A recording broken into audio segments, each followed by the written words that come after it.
Harry Potter is a sorcerer, not a wizard. Like, straight up, he gets his magic at birth. He refines it at school, which is leveling up. Like, wizards learn their magic. They don't get their magic.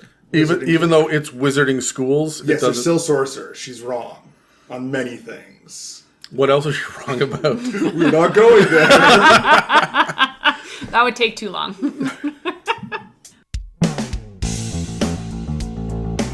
It's a Mimic, the round table Dungeons & Dragons discussion, where you never know what you're going to get. Welcome to another episode in our conversation on classes. I'm Megan, and today with me is Adam and James, and this episode is called Sorcerers, Magical Font-asies. You're welcome. One of my favorites. We previously covered the Divine Soul, Draconic Bloodline, and Wild Magic subclasses in our first Sorcerer episode, which started off with a breakdown of the regular class features and level progression. In our second Sorcerer episode, we went over the Shadow Magic and Storm Sorcery subclasses, as well as the sections in Xanathar's Guide to Everything, which encourage players to consider arcane origins, bystander reactions, supernatural marks, and signs of sorcery. So if you have not listened to those episodes, please go ahead and do so. You can find these episodes as well as our other class episodes on Spotify, Apple Podcasts, and dozens of other podcast apps. Or you can jump over to YouTube and dig into the entire playlist on classes that we've built there. This episode, though, is going to take us into the pages of Tasha's Cauldron of Everything, where we're going to look at the subclasses written there, as well as the optional class features. But before we get started, let's officially welcome James. Hello, welcome, James. Welcome, James, to the Guild House. They can't see you wave. It's an audio medium. I can see you wave, though. Not mine. It has been months since we've spoken to you, and most of our listeners never got a proper introduction. So why don't you give us a little breakdown of who you are and what your history with D&D and role-playing games has been. I know I've been playing D&D for about the last 4 years or so. My roommate's friend got us into it. She wanted to start a game, and he invited me. So I really got into it, really enjoyed it, really enjoyed the mechanics of the game. I spent a bit of time in the CGI industry, so I get some of my creativity and out-of-the-box thinking from there. But I'm also pretty big into role-playing games, so that's really gets me the whole world fantasy. Have you done DMing? I know you play more D&D than the average person now, or you did pre-COVID anyway. You were playing multiple times a week. Do you DM? Have you DM'd a bunch? Not as of yet, no. No, but you know the rules. I know it well enough to DM. Well, you were part of my evil campaign that I've talked about on the podcast, right? Yeah. So, and One he of played my a favorite sorcerer. characters. Played a sorcerer. Yeah. Phenomenal. Yeah. Love that for you. And Kainon was fantastic. He's one of my favorites from that campaign. It was a lot of fun.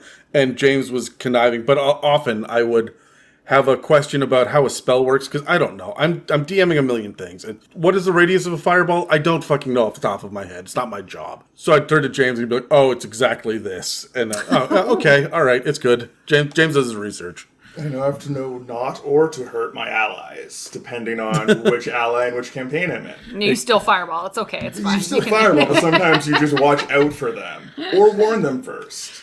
And sometimes you Warnings? That's crazy. Depends if I like them or not. Oh. Well, how is traveling back from Graven Hollow Library in the Underdark?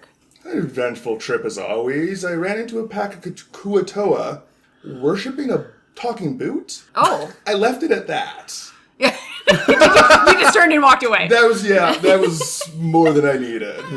don't. They were trying to figure out its soul. I would assume. Were they speaking in tongues? Stop it. You can end it now. All right, I've laced That's this way, I was conversation going to say, with that's too way many- too straight-laced for this conversation. Awesome. Well, welcome. Happy to have you here. So let's get into it. So we're talking about sorcerers today, obviously.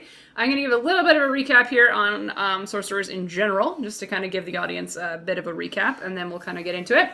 So sorcerers are obviously a charisma-based magic wielder. Yay. Woo! It's one of the many. Yeah. But unlike wizards and warlocks who have to study to, or sell their souls for magics, sorcerers gain their abilities either naturally through unknown arcane forces or through some deity or demonic force. These can sometimes give them a smaller amount of spells. However, a key factor of sorcerers are their sorcery points. So at second level, you get access to these points, and you can spend to improve the spells you are casting through things called metamagics, or you can spend them to get extra spell slots for yourself using a feature called flexible casting. And just for everybody's knowledge, they do recharge on a long rest. Oh, it's a long rest. Everything's a long rest Everything's with long rest. Sorcerers. Oof. It's Yeah. the worst part about Sorcerers. It's tough. It's tough. Yeah, especially because they don't get Yeah. a lot. You don't get a lot, especially till later. You can't do a lot with what you get. Yeah. So at the very beginning, you're asking for a long rest almost every encounter because you're burnt. Yeah, you're like, sorry, I need to take a minute. And they'll be like, well, how long do you need? Approximately 8 hours. Yeah, approximately a whole sleep. And to be clear, like, and break that down a little bit, at 3rd level, you get you get to select 2 meta magics of your choice, and eventually at levels 10 and 17, you get to add a couple more. So it is a long grind to be able to continue to improve your sorcerer. I've also noticed that, like, there's nothing happening except spell slots Yeah. for a number of levels as You well. don't get much as a sorcerer.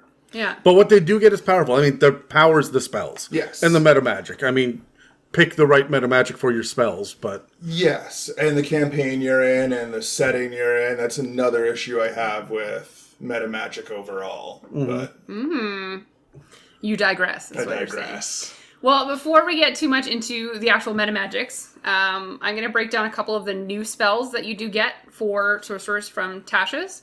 To start off, we'll go with some of the cantrips. So you get Booming Blade, which basically is a weapon attack that makes a lot of noise if someone moves, gives them extra damage. yeah, that's from Sword Coast Venture's Guide too. It just got a reprint, I think. Yeah. A lot of these did. Yeah, a little bit more of a rehashing and refleshing, Yeah. shall we say. You do get the Green Flame Blade, which is along the same lines. It's a basic weapon attack, but a green flame jumps out, giving an extra amount of fire damage equal to your spellcasting ability modifier. So, Which will be charisma. I mean, that's... yeah. You can assume it's a +3 minimum. Gives Yeah. you a good weapon attack. Yeah. That's Yeah. really what it is at the end of the day. When you run out of spell slots, Yeah, you when think, you got your 1 dagger and you got your 2 decks if you're lucky, so you want a little more oomph on that. yeah. I mean, as cantrips, they're not that bad so far, in my mind. This is little. Yeah, at little least it's not slices. minor illusion. Yeah, Right. it does stuff still, as opposed to some of the other classes. Blade Ward. Yeah. Another one is Lightning Lure, which is basically you lash a lightning energy bolt at a creature of your choice within 15 feet. They do have to succeed on a strength saving throw. Otherwise, they can get pulled up to 10 feet in a straight line towards you and then take, of course, lightning damage. So I like that. There's not too much that's immune to lightning. Yeah. So that can be... I was thinking about that the other day, that there really isn't a lot that is immune to lightning. There's a bunch of resistance stuff, but there's not a whole lot of immune. And it's a nice, cheap command control spell for a sorcerer, particularly, to grab another caster and pull them over. Yeah. So either the fighter or the barbarian can get in on the other Pull them in meaty range guy. of your fighter. Yeah. Yeah. You get Mind Sliver, which I enjoy this one a lot. But basically, you create a disorienting spike of psychic energy, and they have to succeed on an intelligence saving throw or take psychic damage. I'm always a fan of psychic damage. Yes. As a DM, there's just not enough of that. I know. I really enjoy this spell too. I've used it in my other campaigns I've been in when it was still UA, because some of my DMs let me use UA, which is nice. Those mad Oh, bastards. they are. Those beaches. And it's a great low intelligence enemy cheap spell to throw out. Sword Burst is another one. We're getting a lot of the same flavor on these, eh? It is a lot of same flavor, except they're just different saving throws. So, like, Sword Burst is going to be dexterity saving throw. Otherwise, you get a bunch of blades to sweep you out. Okay. Yeah. It's just giving more than Firebolt for sorcerers to throw when they're out of everything. Good. Which, as a main fire caster, most of my sorcerers are built to be fire casters because they just have so much more powerful spells. Well, that and you're a pyromaniac, so... That's a different story that we don't need to tell on the internet. But it's nice to have other resistances to throw out at enemies. Yeah. A little bit something different. Because DMs get wise to your fire tax, and you can't do anything with it eventually. Yeah, here, have some fiends, fuck Some you. immunities for you, my dude. Yeah. Sorry about it. It's always a hurt. So that's all the cantrips that you get. Sure. So at first level, we have an Acquisitions Incorporated one that was added, which is the distort value, which is basically you can distort. It's exactly what it sounds like. You're distorting the value of an item. Sure. Acquisitions Incorporated, so niche. It's really flavorful, and I like it, and it's neat. I don't think people are taking this as a general rule, unless you're doing Dragon Heist. I could see it in Dragon Heist for sure. You know what? It would be better in a long run, more world economic oriented campaign. When you're set out as a party to revitalize this inn, revitalize this shop, bring this area back to prosperity, It's a great spell to trick the local lord that you're putting better gold out or something. It's just real hard to do because the economy in 5th edition is just Well, that's bonkers. the nice part Makes from what I've nonsense. heard about from Acquisitions Yeah. Incorporated. It kind of solves some It of those does. major issues. It really does. So the spell would... I cannot say. It is the last book that I picked up, and I am so pleased with it. Yeah? Oh, yeah. Well, I'm happy for you. Thank you. Yeah, you're very welcome. Yeah, I want to play in a campaign where it's implemented, because I was interested in it when it was being talked about originally. Because your party can own a shop now. You can be your own guild as opposed to an adventuring party. It'd be interesting to have, like, just build an NPC that has this ability, if anything. That just creates a shop full of valuably looking items. Oh, yeah. As this is a fuck you to your players. Here's this beautiful sword for his... Hey, you guys found 100 gold. It's a rock. You got a rock, my dude. And then from Tasha's at first level, you can get the Tasha's Caustic Brew, which is basically kind of how it sounds again. It's just a poison stream of 30 feet. And then it's just a deck save to not be covered in acid. I like that. There's not enough acid So spells. it's poison spray, but acid? Yeah. Yeah. It's kind of almost like a breath weapon because it's like a line of 30 feet. Like Yeah. you're spitting it. You're the Dilophosaurus from Jurassic Park, just the chirping and then spitting that acid. I imagined it like because it's the caustic brew. I was thinking that it was just like a cup that was constantly full of acid that you just splash in someone's face when you're mad at them. I kind of thought it was like a Coke or Diet Coke bottle with a Mentos in the cap. So you take off the cap, the Mentos drops, and it shoots a stream of just acid. And you don't have to hold a cup of acid everywhere you go. What you drinking there? Nothing. Do you want some? Nothing. It's at not all. an evil campaign. Sorry. Are you just all about evil campaigns right now? Is that... I'm in a currently good campaign. They don't know my character is lawful evil. My DM knows. And he's down for it. So, yeah. Interesting. I love that. At second level, you get Tasha's Mind Whip, which is just a psychological whip. Thanks, Megan. You're welcome. You're doing a bang up job. It's an intelligence saving throw. Failed save, of course, is psychic damage. Intellect Fortress, you get at level 3, as third level, which is basically you can choose a character within range and give them resistance to psychic damage, as well as advantage on intelligence, wisdom, and charisma saving throws. Okay. So it's a buff spell. Sorcerers, do they have a lot of buff spells unless you choose? Not a lot. And even if you choose, you usually have to take feats to go into other classes. Yeah. Sorcerers aren't, they're glass cannons. Yeah. They're about putting out damage and not getting hit. Yeah, and good luck if they don't get hit. Yeah, well, they have shields. Not Yeah. shield, Mage armor. Mage armor. All right. And then at 6th level, you get Tasha's Otherworldly Guise, which is a very, very long explanation. But basically, you can draw upon the magic of either the lower planes or the upper planes, kind of your choice, to kind of transform yourself. And you can kind of gain a couple of different benefits, such as you can be immune to fire and poison if you're in the lower planes, or radiant and necrotic damage if you're in the upper planes. You're immune to poison, the poison condition if you're on the lower planes, or the charm condition in the upper planes. Spectral wings appear on your back. You do get a flying speed of 40. That's all right. That's pretty good. Right? That's pretty dope. You do have a +2 bonus to your AC, which buffing That's yourself. above not spike to yourself, yeah. Yeah. All your weapon attacks are magical. Sure, why not? I mean, Why the hell By not? that point, what level is this? It's a 6th level It's a 6th spell. level. spell, so you're going to be, what is that, 7 or 8? Yeah, I'm not sure that that's ever going to come up. No, Not at that point. not at that point. You should have at least a magic dagger by that point. In 5e, at least, how most DMs throw magic items. Well, at you're play. level, what, like 13? You got enough spell slots. You should not be relying on a Yes, magic dagger in the but first you place. should still have one Sure. that the rogue decided they didn't want with their 32. Yeah. I just feel like it's like a small additive to a very, very larger bucket of opportunities in the spell, right? The spell itself, with the flight speed, the AC boost, you throw magic armor in there, that's a pretty good, I'm running away from my life type of defense. Yeah. Because on top of that, you do get to attack twice, Yeah. which is really cool. So it just makes you fighty. Yeah. It basically turns you into a fighter for a small period of time, Yeah. All right. which I don't hate. A flying fighter. A flying fighter. There is the Dream of Blue Veil, which basically you can choose yourself or up to 8 willing creatures to fall unconscious, and then basically experience visions of a different plane They do list a couple of different planes that you can utilize. A blue curtain appears, and you mentally and physically are transported to that world that you envision. Shit. You transport there like permanently or for the 10 minutes? It does say mentally and physically. So you're there for 10 minutes mentally and physically.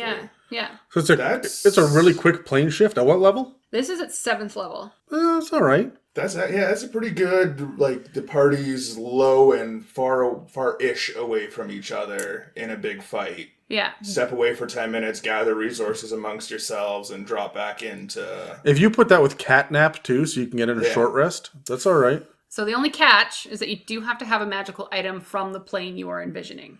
Once again, by that level, you especially if would you've have taken something. this spell, you'd be hunting for these items. You would be going to your DM being like, hey, what kind of item can I find Yeah. from an otherworldly plane, and what plane is that? You'd be searching for a few planes to prepare yourself, at least I would as a player. Yeah.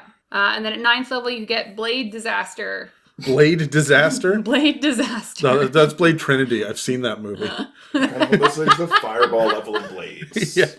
Basically, you create a blade... a 3-foot long blade, basically. Yeah, okay. And the blade does last for the duration and acts basically like a melee. You can do up to 2 attacks with it, like 2 melee attacks with it. And it's not bad damage either. On a hit, it's 4d12 force damage. Ooh, the force damage. Pretty good. Yeah, on a critical hit, to add to it, it deals an extra 8d12. Oof. Damn. For a total of 12d12.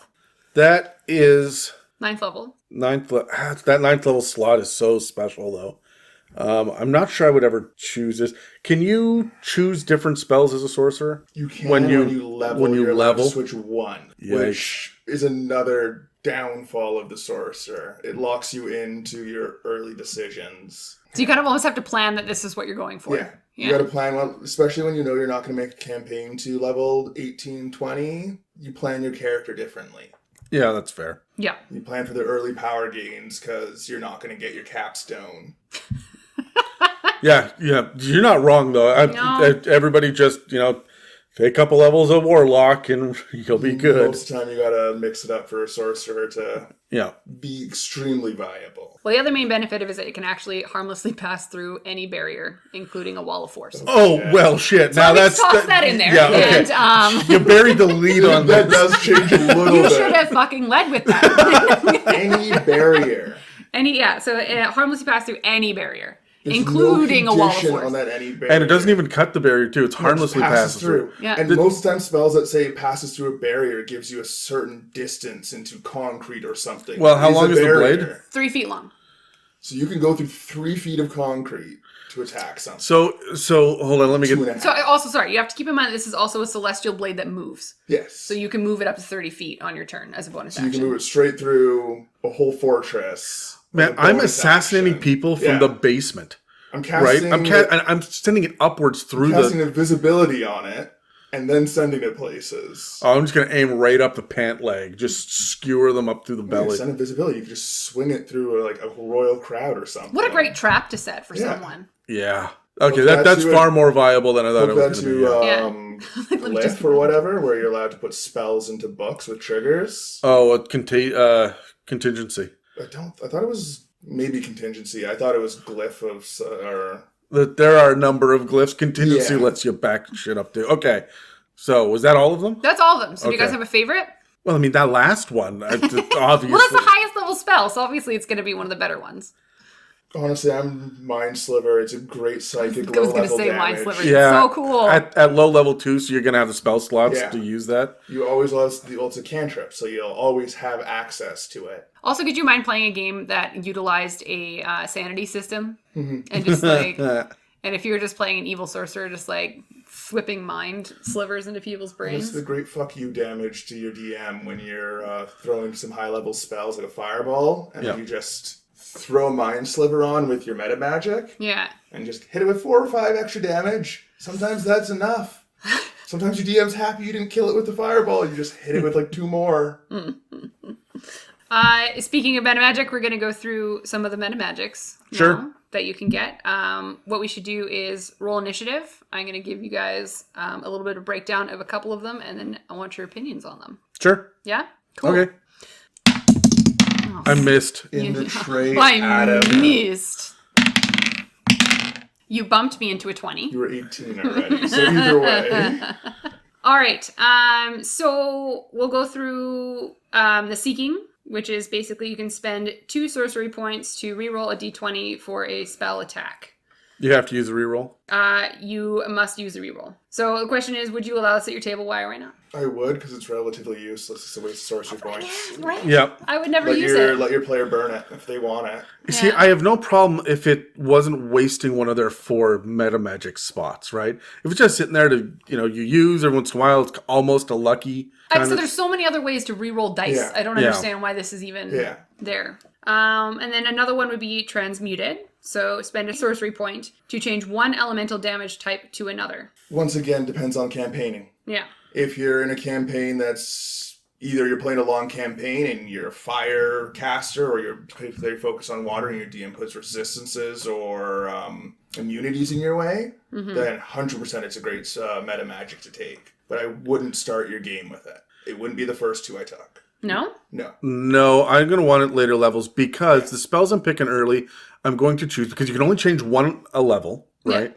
Anytime that you level. The ones that you pick early while you're busy fighting bullywugs are not what you're going to need on the plane of fire, right? Which you're getting into in tier 3. That is where you're like, okay, I need to be able to just choose to do force or psychic, or I don't know why you would pick anything else. Those 2 will do, right? Yeah. But I mean, Imagine turning a fireball into psychic damage. Right? Yeah, like that would Pretty cool, be though. Yeah. Like, I love that. It's a later level. I wouldn't take it as my, 17 is the 4th meta magic? 17, yeah. Yeah, I wouldn't take it at that point. No, you should have had it by now. It should be the It should be third. the third choice. Yeah, depending on the campaign, like you said. Yeah. So I'm not going to do it for a one shot. No. I'm not going to, because I know what I'm in for. I'm just going to pick the right spells, and I'm not going to take it for one of the shorter modules like Tomb of Horrors or one of the ones. Well, no. 5. Yeah, I wouldn't take it early levels, but no, even the ones that are like the later ones in Ghost of Salt Marsh or Candlekeep, there's not enough variety. Yeah. Like, it's your one setting that you're doing your stuff in. Yeah. So pick your spells better. But when you're stuck with it for a while, it's definitely worth holding on to. I just felt as like a new book coming out with some new meta magics. It just felt like they were very lackluster. The meta magics are fine the way they are. I don't even think they need new ones. Yeah. Like, we got what we got, and it's fine. It's good now. Yeah, changes to that system would be better than more meta magics. Yeah. Ways to recover it during a short rest. Yes. Whether it's a third the number you use, your sorcery Or roll a points, dice. or a roll of To a regen. dice. Just something to give you, because almost every other class has something they return from a short rest, as far as I can remember, except for sorcerers and maybe warlocks. I don't remember. No, I off the top think of my head. warlocks get their something back at a short rest too. Oh, I couldn't tell you. I've never played a warlock, so I couldn't tell you. Me either. neither. I've never played a player character, so I couldn't Oh, tell sweet you. baby angel. Did you want to talk about it? Did you want to take a minute? Take a beat?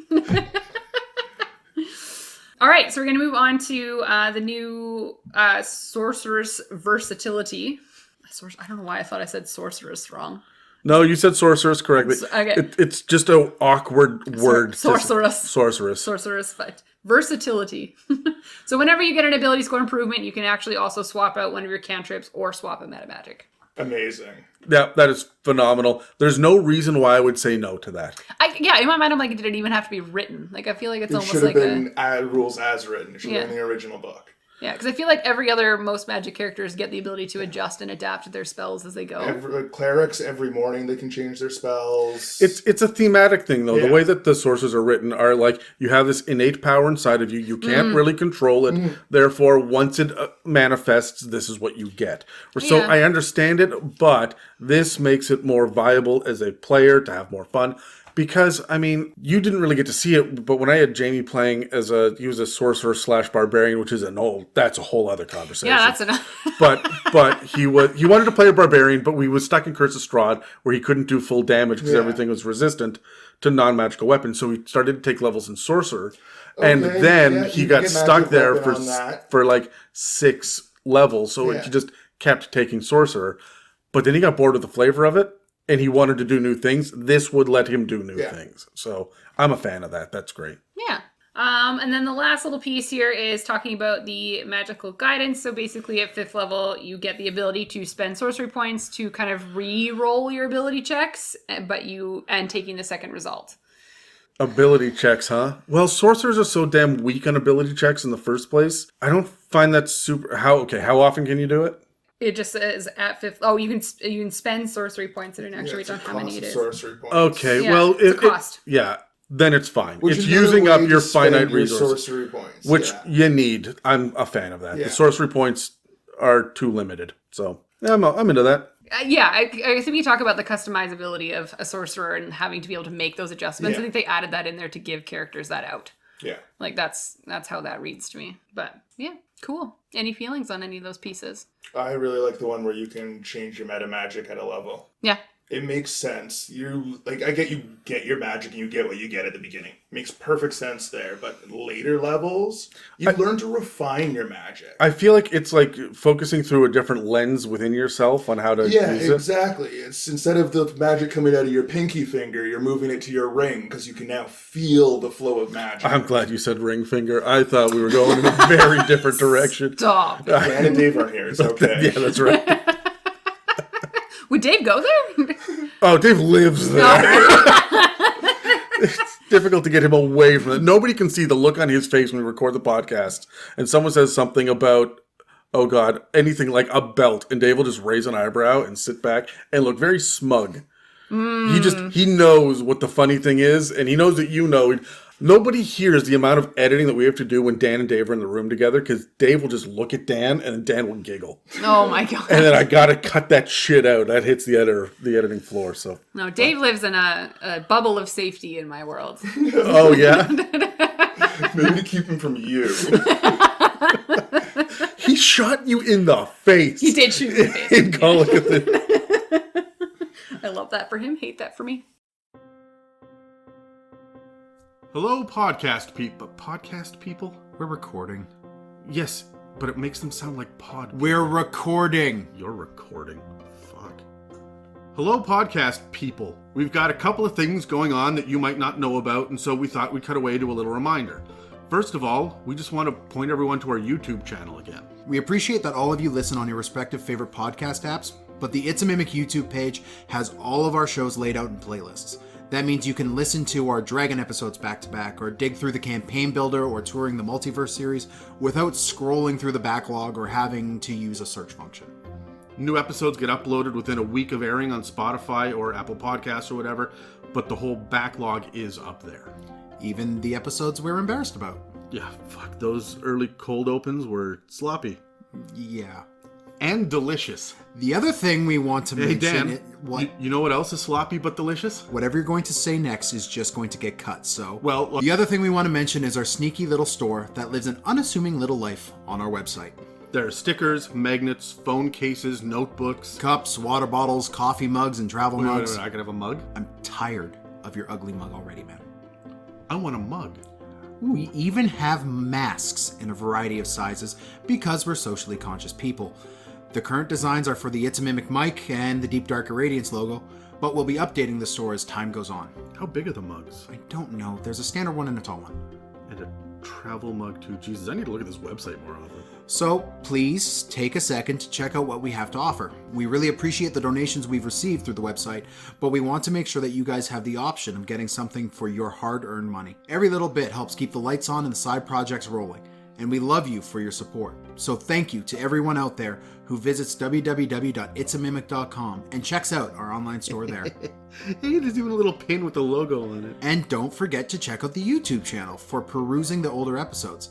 Now, without any further delay, let's head back to the show. Jesus, there's 3 different kinds of stickers, Dan. We are capitalist whores. Will you please take these damn commercials seriously?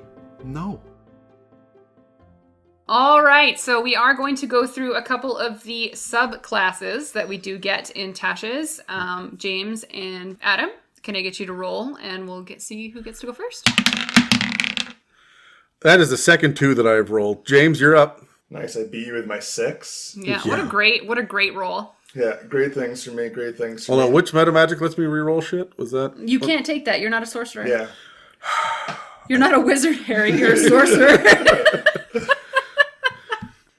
So I'm doing the Clockwork Soul, and from Tasha's Cauldron of Everything, the quote is, I rarely tell people I speak Modron, because inevitably they just want to learn how to curse. So let's get this out of the way.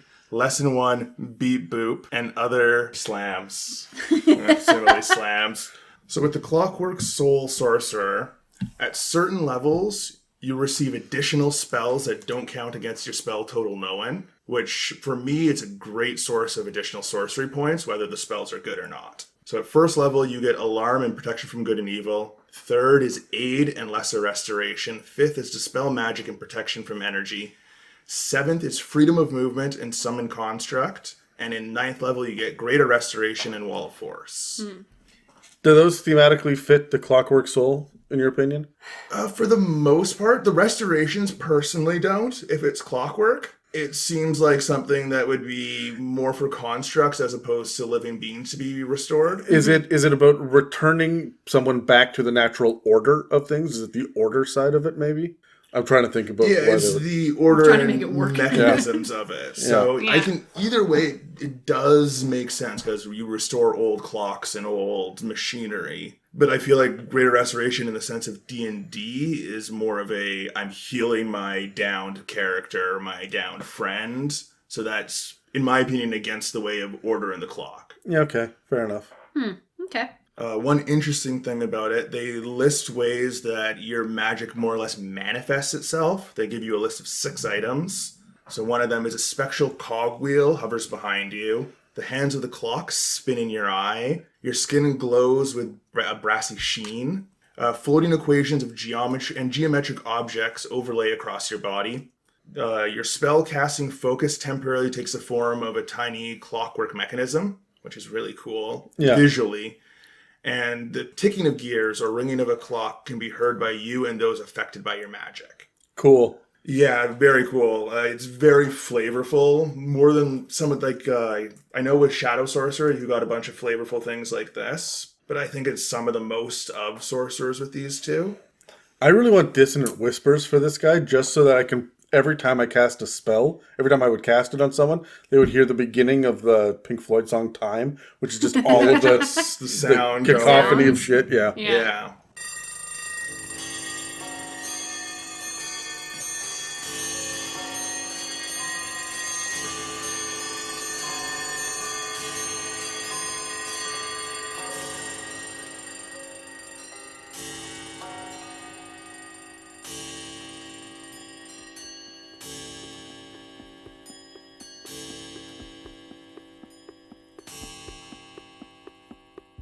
So starting at first level, you get the ability called Restoring Balance.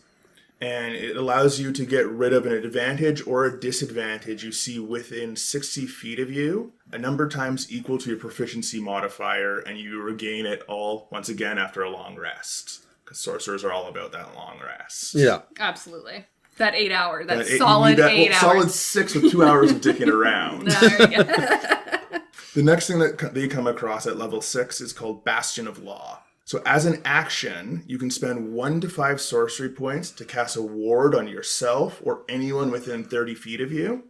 And these wards last for a long rest or until you cast this ability again. The ward is there to protect yourself from 1d8 damage for every ward you have in place. So if you get attacked by, let's say, a barbarian, you can choose to spend 3 of your wards, and you have 3d8 reduction in that damage. How many wards do you get? You can get up to 5. Nice. Yeah, so up to 5d8 reduction, which is... And at what level do you get this decent. ability? Level 6. Jesus, that's gonna be powerful enough. It'll be less powerful over time, but also you are gonna get into fewer encounters. Yeah, and it's in based later off levels, your sorcery points, too, which is nice. Yeah. So you can burn some of your more unused spell slots if you need to put it on. Nice. Or pass it to an ally, which is really nice. Oh, It you can doesn't do have that to be too. You. It can Oh. be anyone within 30 feet of you that you deem it needs it.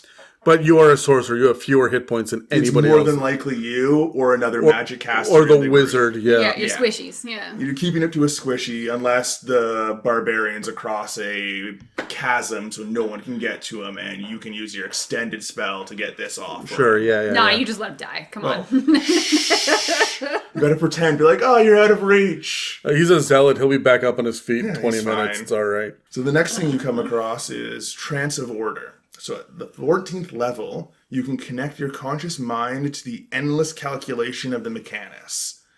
It costs 1 bonus action and lasts for 1 minute. All attacks against you cannot have advantage. Your attacks, checks, and saving throws, if you roll lower than a 9 on dice face, it's an automatic 10. So you can't roll lower than a 9, and for the most part you have +1s or +2s. So you're doing pretty well. And you can use this once a day, and it recharges on a long rest or with the spending of sorcery points. This is what I'm really liking about this class, is you can spend sorcery points for more than just your spells. I'm going to get into that with the Aberrant Mind as well. Like, we're starting to see some versatility that, frankly, they really should have nice had to see. from day one. Yeah. And then at 18th level for your capstone, the Clockwork Cavalcade. You can summon spirits that look like Modrons or other constructs of your choice. They're untouchable and unkillable. For the cost of an action, you summon them in 30-foot cubes surrounded around you. And they have effects, they take effects in that area until they disappear. So they can either restore 100 hit points divided to the creatures amongst the number in the cube that you choose. Yikes. Any damaged object that enters this cube is repaired instantly. Every spell of 6th level or lower ends on creatures or objects of your choice in the cube. And you can use this action once a day. You can't use it again until you finish a long rest, or once again spending 7 sorcery points this time. Okay. That's stupid powerful, but it's 18th level. 18th level. How many encounters a day are you doing at 18th level? This is amazing. Yeah. This is fantastic. It's a great capstone ability. Yeah. And it's one of the 3. You have to choose between the abilities, so it's not all 3. Oh, okay. At least by my understanding of it, it was one of the Each 3. time you cast it, Each time you cast it, you can pick one of the 3. Okay. But they're all super powerful. 100 hit points in a 30-foot cube. Most of your party's usually within 30 feet of you. In a big battle, 100 hit points goes a long way. Healing a damaged item, that's the big one for me. Yeah. Like, I don't know what that would currently solve, but there's more times than I can count where something important has been broken. Yeah. And it's either the quest to fix that, or it's a downfall of fighting the big bad that now it's a harder fight because it's broken. Will it fix your Dungeon Master who has been broken by this point? He can't get in the cube, so no. Fuck. But the broken Dungeon Master breaks their magical items, and then we just fix them. Yeah, right. Fix them, which breaks the Dungeon Master even more. Incidentally, I looked it up. No, all 3 you take get effect. All 3, yeah. That's even better. And so then you can use all 3 of them in one. All 3 take effect in that 30-foot cube. So 100 hit points. And how long does it last? 1 hour. I'm just kidding. Until you finish a long rest. Yeah. Oh, no, you can't use it until... You can't use it till a long rest. So I think it just kind of activates. Sorry, how big is the cube? 30 foot, centered on you. That's a 15 feet in every direction. So if you want to get your big fighters and stuff, and that you do have to get close. You do have to get close. Time for hugs. The bonuses, you're dropping 100 hit points. Yeah, like the bonuses kind of outweigh the fact that yes, I'm going to have to get somewhat close. And don't talk to me about hugs. No hugging. That's awesome. Yeah. That's pretty cool, hey? Just some of the unique things I find about this class, as I've mentioned more than once now, is the different uses for sorcery points. Mm-hmm. It's really nice as a sorcerer to have that choice of, well, it's either I'm spending it on spell slots or I'm spending it on meta magic. Well, now I can choose, well, I want that ability I have. I want to use that again. Mm-hmm. As opposed to I just get it once a day. Once every long rest.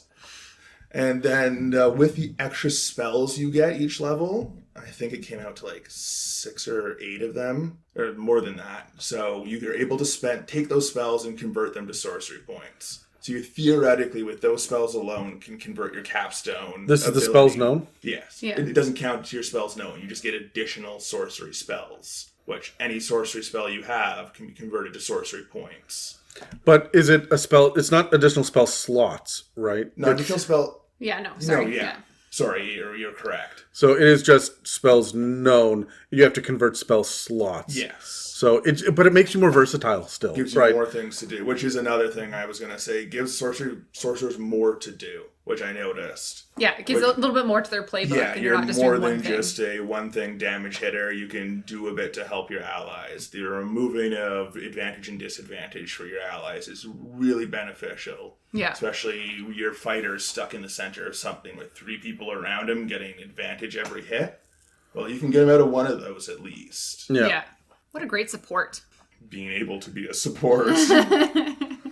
One thing with the flavor of this, it hits me to be very anime-esque with the manifestations. They seem much more out there and in your face that I am powerful. Even with the Shadow Sorcerer, your heart didn't beat, or it beat once every minute, which is more of a you thing. Mm-hmm. Your eyes are dark, you breathe fog. People only close to you will see that, but when you have a giant clock behind you every time you're casting magic, that's something. That's an anime splash screen. Yeah, that's an anime splash that's screen. What that that's is. over the top. Absolutely. And I'm all for it. I'm 100% game to see Live this. for that, yeah. I live for that every day. I should not have put you two on the same podcast. I was like, what is anime? Yeah. I also think it's a really steampunky vibe with the clocks and cogs and all that. You said, the spirits of Modrons. I guess Modrons have souls. They are considered creatures. Then yes, if they're creatures, they would have souls. That's how D&D works. Yeah, so plants and beasts have souls too, because you can speak with... Yeah. Okay. Everything has a soul, I would assume, in not, D&D for the most part. Not animated objects. True. And not... Would sentient animated objects have souls, though? Because they are now sentient and need to draw that sentience from somewhere. But does the sentient have the soul, though? Or is it just... Is sentience the soul? Or is it, a subconscious? Yeah. We're gonna cut to Dan waxing poetic. These are good questions. So this is something I'm going down a rabbit hole later tonight. Oh my god. Advantage and disadvantage is a real help. The capstone ability is absolutely amazing. It's one of the better capstones I can think of. Mm-hmm. Besides Cleric's capstone of once a day you just can get whatever you want from your god. Cause Thanks, my dude. Thanks, Dad. That's awesome. Yeah, it gives clerics much more versatility. And for roleplay wise, especially because Sorcerer's magic kind of comes out of nowhere, it'd be a good place to start, at least, as a lawyer or a judge or someone who's already involved in law and order and keeping things just. Mm-hmm. Maybe not a soldier and fighter, because it would give you but there's a lot of law options that are available, both in Acquisitions Incorporated, because I think you get the plaintiff in there as a background. But there's also a lot of good shit about the guilds, or a couple of them, in Ravnica. Yeah. So there's some options. So for it that. would give you that, or you could go in the exact opposite way of you're a former soldier who fled the battlefield, so now you're a deserter. Yep. Yeah. And now you're always on the run. You have no order. You have no peace. You're always looking over your shoulder. And then this magic of order. You just described a Warforged, by the way, which super fucking fits. Yeah, there'd be a very great anime. class. And Also very anime. I did have some questions to ask, but I felt like we kind of covered a lot of it. Sure. When it came to that. So, Adam, do you want to take it away with yours? Sure. Mine was the Aberrant Mind. And Tasha says that tentacles, psychic powers, and beings from beyond the stars. One person's bad dream is another's good time. We're really doing anime today. Apparently. Love it. So I just wanted to pull you guys. Tentacles, bad dream or good time? I retract the question. So we don't kink shame, remember? Right, we don't kink shame. Stop trying to. Unless it's Food Wars, and then... Okay. That's a whole nother level. Okay, so the source material says that Aberrant Mind sorcerers get their power from an alien influence, but we all know what that means. That means aberrations in D&D. The psionic bullshit of aberrations is something that these sorcerers get to play with from a flavor perspective, and I have to be honest, that psionics is not something I'm thrilled about as a DM. It is often the signifier of bloat and power creep in any edition of D&D, but in this case, it doesn't feel like an imbalance to the game. In fact, it adds more flavor and utility than combat options, and for the sorcerer, that's okay. Mm-hmm. Now, do you feel this because it's on the sorcerer that it's not bad? Because they're such a glass cannon-y class? No. Already throwing a bunch down. No, it's the fact that these psionic powers are psionic in name only. In previous editions, psionics was its own rule set on top of spells and other shit as well. So you would have psionic points to spend as well as spell slots and meta magic and sorcery points. Like, it's a whole other fucking system, which was out of control, and it's not now. They've just incorporated psychic spells and called it psionics. Oh, okay. It's interesting to note that in the description of the subclass, the idea of using your powers for evil is mentioned, and that's not normally the case in most descriptions. You can see where the game's designers' heads were while they were writing this, and the attitude that they have towards aberrations. In fact, they actually provide 6 examples of potential origins, and it's all over the fucking map. 2 of them are whimsical enough, discussing childhood imaginary friends or sparkling lights, but 4 of them are from horrible traumas or madness, like eating your psychic twin in the womb, or having an aboleth splinter your mind in your past. Okay, that's aggressive. Yeah. That's very aggressive. This is clearly set up to be a subclass for an extreme kind of character. This subclass gets a spell list of psionic spells, but it's not like psionics in previous editions, like I mentioned. In other episodes, Dan and I have bitched at length about how psionics have added a level of unnecessary bloat to the game, but in this case, they're only psionic in name, not in actual mechanic. You get, at first level, Arms of Hadar, Dissonant Whispers, and Mind Sliver at first level, so you just get it. Love it. At 3rd level, you get Calm Emotions and Detect Thoughts. At 5th level, you get Hunger of Hadar and Sending, which is amazing. I love Sending. At 7th level, it unlocks Evard's Black Tentacles and Summon Aberration, which is a new spell in Tasha's Cauldron of Everything. And at 9th level, you get access to Rory's Telepathic Bond and Telekinesis. Now, remember that when you get these, they don't count towards your limited selection of spells known, like with the Clockwork Soul. And whenever you level, you can substitute one of these spells from this list with any other spell of the same level, but it has to be from the Sorcerer, Warlock, or Wizard list of spells known, and it can only be from the Divination or Enchantment schools of magic. So they're really leaning into a flavor here. Yeah, you have to, like, it's flavor contexted. Seems like warlocks for people who are tired of playing a warlock. A little bit. Here's something new but the same.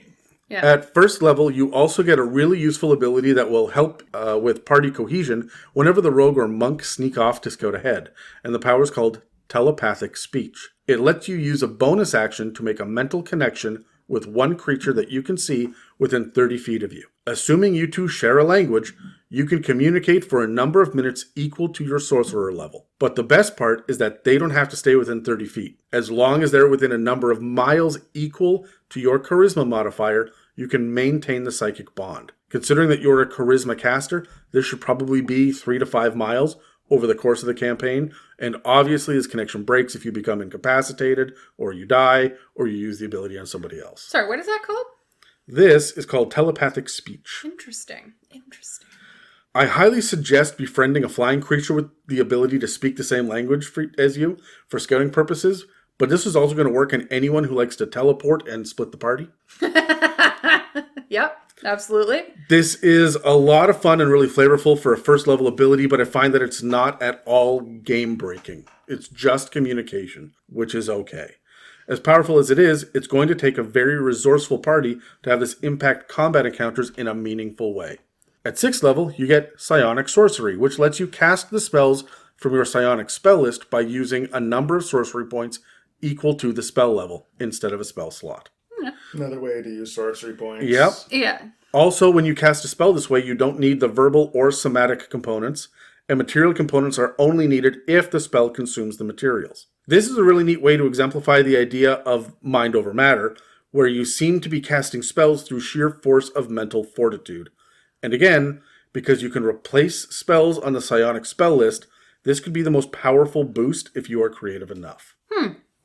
Also at 6th level, you get the ability called Psychic Defenses, which gives you resistance to psychic damage and advantage on saves against getting charmed or frightened, which is thematically solid. It fits. Yeah, and it will come up occasionally, especially if you're doing Out of the Abyss. Maybe. Right? There's mind flayers around there.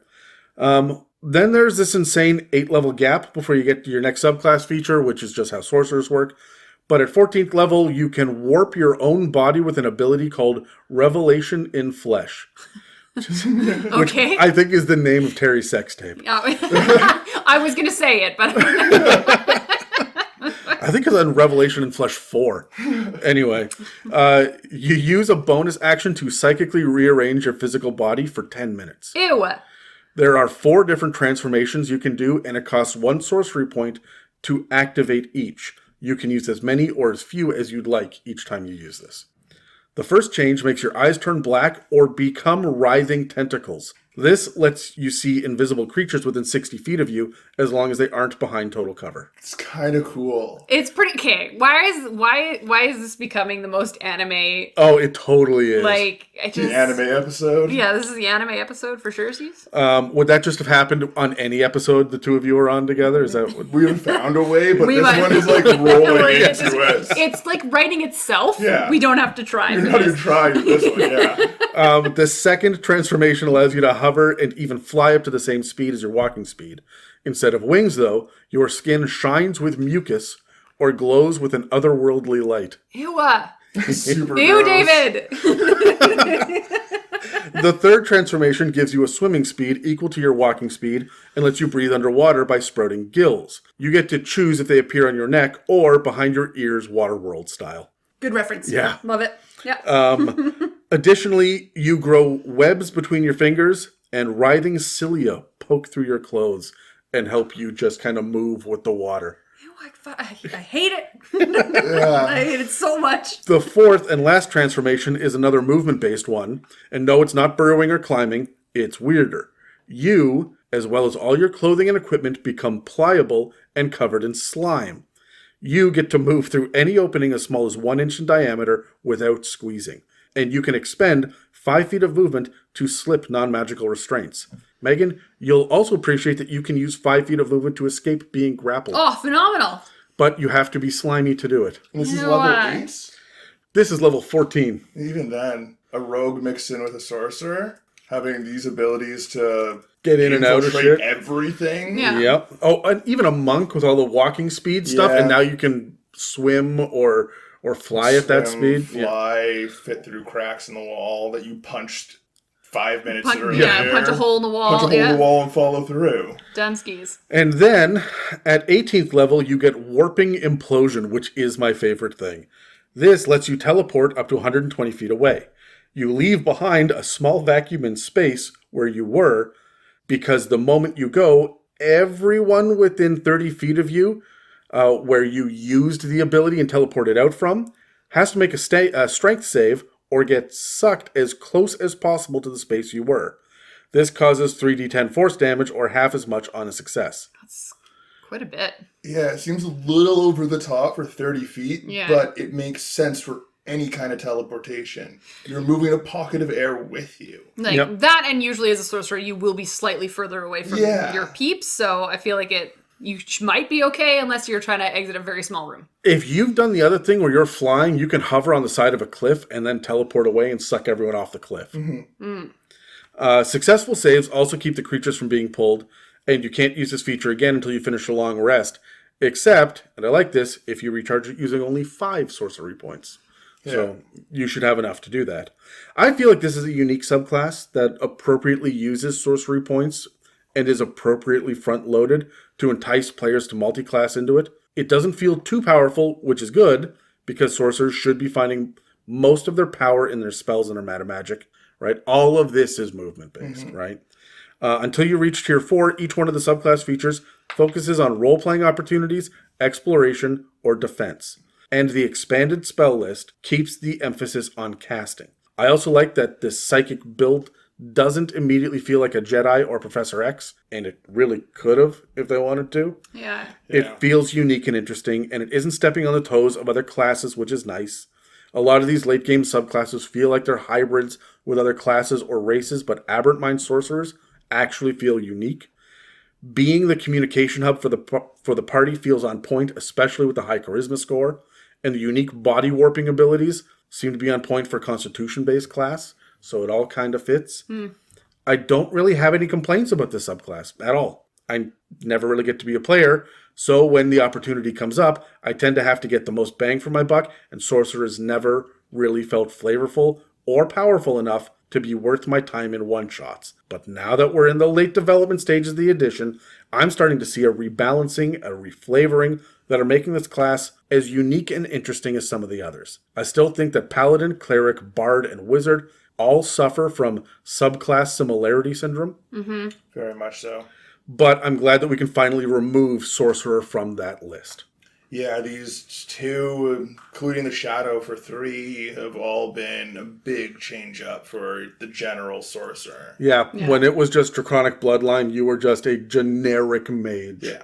And Wild Magic was herp-a-derp, go fuck yourself. Especially older editions where Wild Magic was truly go fuck yourself. Yeah. Yeah, This one is pretty light. it's true.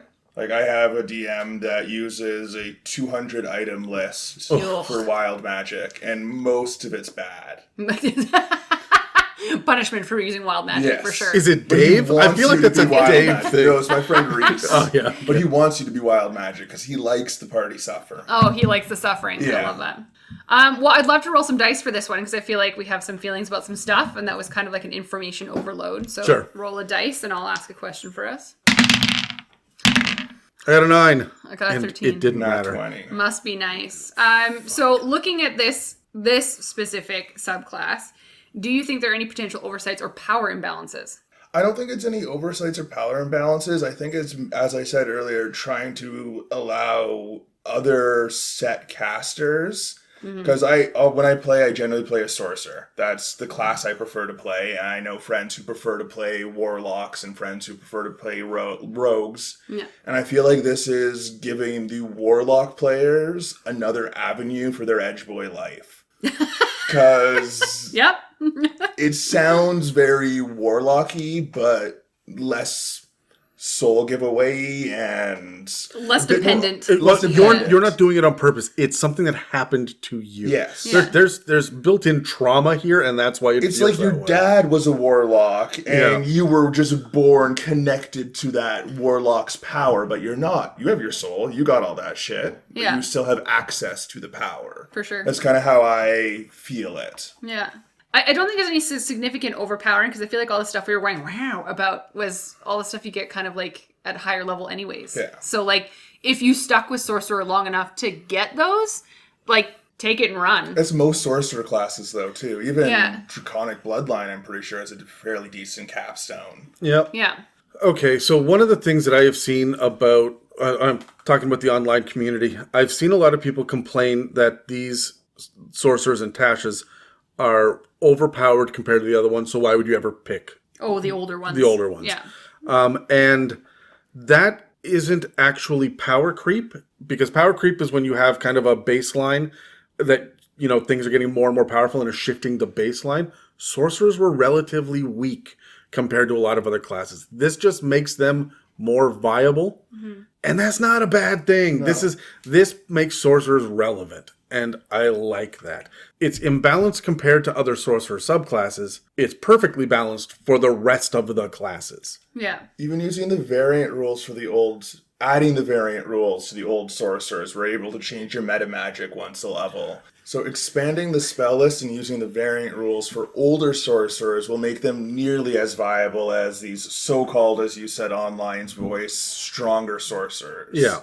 I think giving them the ability to, especially in longer campaigns, be able to front load your power with Twin Spell and Quicken Spell, but being able to later in the game be like, well, I don't need Quicken anymore, or I don't need to twin everything anymore, but I would rather be able to avoid hitting my party, or be able to pick up subtle one of the, spell or subtle shred, spell, yeah. which for me, I would love to take Subtle Spell, but it's not a good early game device, because really any fight you're going to get in that you need to use Subtle Spell, you're not strong enough.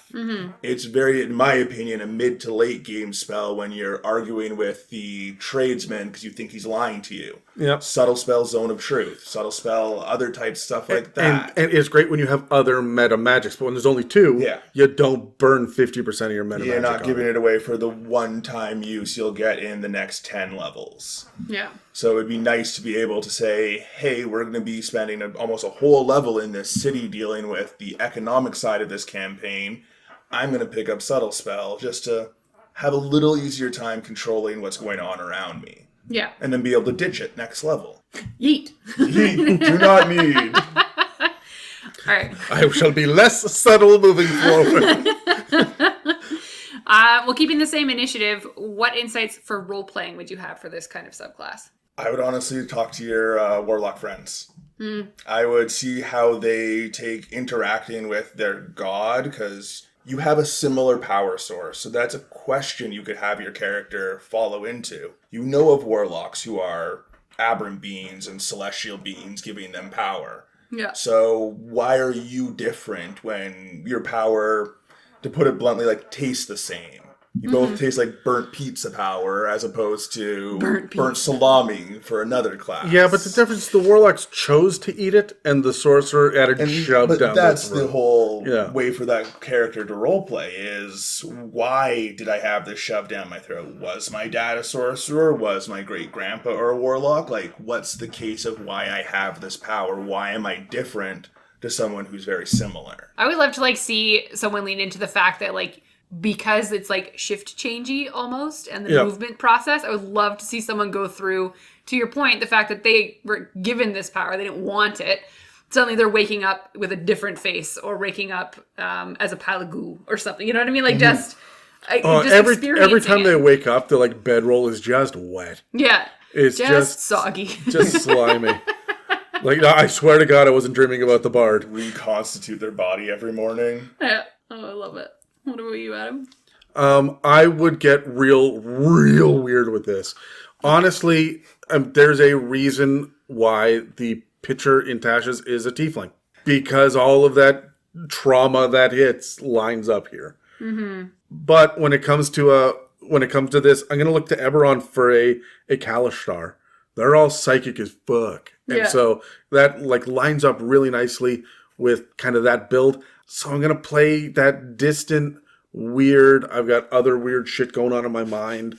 And Kalistar are literally possessed by aberrations. That is their fucking deal. So it's on point for this. So I would go into that. Luna Lovegood is an Aberrant Mind sorcerer. It's not that she doesn't have all the cards in the deck. She's just playing with an Uno deck, right? And then Playing with a tarot deck with her Uno deck. yeah, and Reverse. Playing dice. Yeah, with dice. and that's what's going on here. So I would be just a little bit odd and off-putting and just weirdly slimy. Hands are always wet, right? Just that kind of just off. Moist. Just moist. Just moist. Just moist. Okay, I want to take a quick second to point out also that in Tasha's Cauldron of Everything, the subclasses for sorcerers both get additional spells that are added to your spells known. The subclasses from the Player's Handbook and Xanathar's Guide to Everything do not. This appears to be a design correction from Wizards of the Coast, but they haven't done it retroactively. So if you're interested in playing a sorcerer subclass from an earlier book, you don't have these options. So you need to talk to your DM about building a list of additional spells that fit either the flavor of your subclass or the theme of your character. And remember that subclass spell lists are rarely superpowered, so don't go asking for fireball or counterspell. Think utility and flavor when you're talking to your DM. So if you have any questions for any of us, if you want to suggest anime for Adam to watch by himself late at night, Absolutely. Please don't. please send us an email at info@itsamimic or contact us on Instagram, Facebook, or at Reddit at r/itsamimic. I thought there was going to be more. You said, No, I had nothing on. I got nothing. No, please do not send me anime freaking suggestions. Please send Adam anime suggestions. Anime clips work as well. Gifts. But Gifts? please, Yeah. please make sure that they're wearing clothes. All the things that Dan sent me, they're all naked in them. That doesn't They don't have surprise to me be at all. human, guys. Don't worry. Yeah. We're talking about tentacles all night. Just go crazy. All right, guys, let's roll some initiative. And I would love to hear some of your creative builds for some sorcerers. Okie dokie. How about? And roll high. Oh, I got 3. Oh, James, you rolled so low. I'm going first. All right, when it comes to what race to use, ignoring Ravenloft free for all of them just get you build it however you want, which is kind of the direction we're going. There are only 2 obvious charisma +2, constitution +1 options for a sorcerer. Yeah. Scourge, Asimar, and the Verdun from Acquisitions Incorporated, which is just a super goblin that's kind of magic-y. And of course, you can get there with the Levistus Tiefling, as well as the Changeling or any half-elf variant you want to give the con bonus to. But I like, for an Aberrant Mind, the Simic Hybrid from Ravnica. Okay. It gets the +2 to Constitution and the +1 to anything else, which is almost as good as the others, but there's so many other weird physical traits that they get. Are you familiar with them, Megan? No. The Simic Hybrid are essentially mages that are experimenting on their own bodies to replace body parts with body parts of aquatic creatures. Oh, So you can I get, see where you're going with this. you can get a crab claw instead of your hand, or tentacles instead of a leg. You get swim speeds. Like, there's all sorts of weird shit that you can Yeah, get. picking with up the what you're Simic putting Hybrid. down. Yeah. So I think that this would be absolutely fantastic with the Revelation in Flesh ability that kicks in at level 14. Mm-hmm. And you can magically warp your body even further because they're mostly aquatic themed. So I'd tie an aboleth into their backstory somehow. And that's how they got their psionic abilities. Maybe by being in close proximity to one. It was mind controlled by the aboleth during puberty. Yeah. And then when the aboleth died or left, their mind fractured as an adult. And here they are with this aberrant mind power. Mm-hmm. As for the background, I went looking for something that could give me insight and persuasion so I could get the most from my psychic tendencies. I can get in people's heads and be like, are they lying? Or you should do this. Yeah. Because that's where I find the most fun. And I didn't think the merchant fit very well with what I was looking for. So instead, I landed on the Urban Bounty Hunter from Sword Coast Adventures Guide. And that got me thinking about, and here's a character that I think Megan will play, Okay. Tell me about it. despite the slime. And the tentacles. And the cilia. And there's so much here. There's a lot that I don't like, Yeah. so I'm waiting to hear what I would like. Okay, this got me thinking about a budding young vigilante who protects the docks of a port town using her psychic abilities and bizarre aquatic nature to track down smugglers and pirates. Dope. She'd sleep in the day, relying on her dark vision at night, and keep the true nature of her powers and deformities from the public. She's chaotic good, and she's willing to break some minor laws if it means keeping the town and the inhabitants within safe. And she does it all psychically from a distance, getting in people's heads like, you don't want to do that. You had me at psychically at a distance. Yeah. And remember, there's an auto don't hug me factor Absolutely. at level 14. So. Yeah. Well, I feel that. I mean, to be fair, To be fair. I love it. And to think, I feel like I should have picked to do a build for this because there's a lot of it that I do love. And I love this character that you've built for me. Can you please write it down and send it to me on... Oh, is this going to be for the new campaign? You go ahead and play this. Well, that's what we need to add to our fucking furry convention that's going on. Oh, my Lanta. It's a great time. I believe I am next. Yes. And I didn't pick... I went with the clock one to build a character with. And I've been trying to build a kobold that I enjoy. And... James has no tolerance for kobolds. Oh, see, I love my kobolds. But I've yet to find something that I thought would be cute enough, adorable enough, strong enough to actually enjoy playing as a kobold. And I felt like the Clockwork Soul Sorcerer kind of worked in my mind. Hold on, what's the Pokemon that wears the skull on its head? Cubo. A Cubone. Is that a kobold? Close enough, maybe. Yeah, his mom was He's wearing the skull of his dead mom, but that's fine. Well, Jesus, that got You don't dark. realize how dark this gets? No. Is she dark? Why do you think he's so sad? He's wearing the skull of his dead mom. So every Cubone that is caught, its mother is dead. I literally was just trying to be a part of the anime conversation. No. I give up. Yeah, Fuck it. yeah. All right. Pokemon is dark as hell. I thought we found a cute kobold Also, for... Ash is strong as shit in Pokemon. Some of the Pokemon weigh hundreds of kilograms. And he just holds like it's nobody's business. Just carries them. Just carries them. You're He like, chucks I a don't fire care about or a telephone pole at someone. What kind of Pokemon is Ash?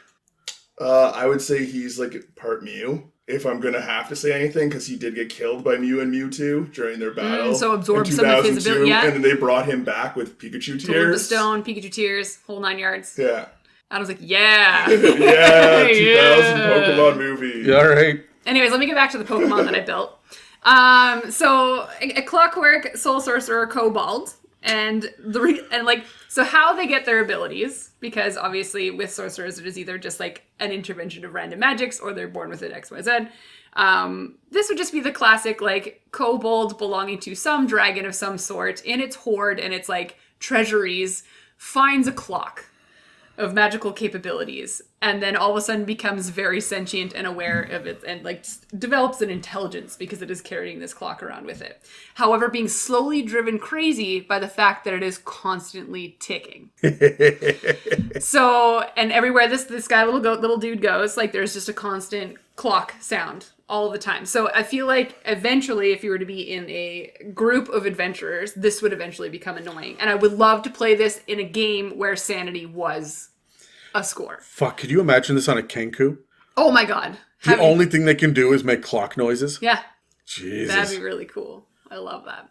But yeah, so I just thought that would be really cute, because then it's like, I'm intelligent, I understand why I don't really want to belong to this dragon anymore, so he runs away with this clock. And then there's a dragon that is constantly hunting this kobold for taking this clock.